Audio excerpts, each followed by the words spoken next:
ఇప్పుడు బెండకాయ కానీ, బంగాళదుంప, కాలీఫ్లవర్ ఇలా అనేక వాటిని కాకరకాయ వీటన్నిటిని డీప్ ఫ్రై చేసి తింటున్నారు చాలామంది.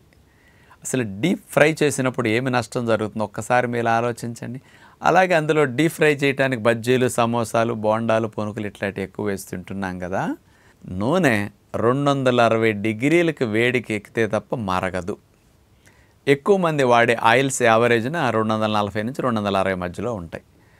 అంత వేడికి గురయ్యేసరికి నూనె అంటే 100% ఫ్యాటే.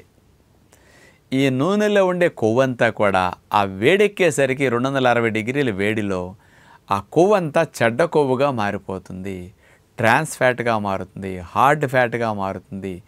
అందుకని చెడ్డ కొవ్వులు అయిపోతాయి మంచి కొవ్వులల్లా కూడా. ఈ చెడ్డ కొవ్వుల్లో మనం ఫ్రై చేసాం వెజిటబుల్స్ని, లేకపోతే పదార్థాలు, బోండాలు, సమోసాలు వేసి దేవాం, ఆ పదార్థం కూడా చెడిపోతుంది. ఆ వేడిలో 260 డిగ్రీల హీట్లో పోషకాలన్నీ నశించటమే కాకుండా మనకు హాని కలిగించే కెమికల్స్ కొన్ని వెళతాయి, ఫ్రీ రాడికల్స్ లాంటివి వెళతాయి, టాక్సిన్స్ ఎక్కువ వెళతాయి. కాబట్టి హార్డ్ ఫ్యాట్ ట్రాన్స్ ఫ్యాట్గా మారిపోయి ఆయిల్ వెళుతుంది.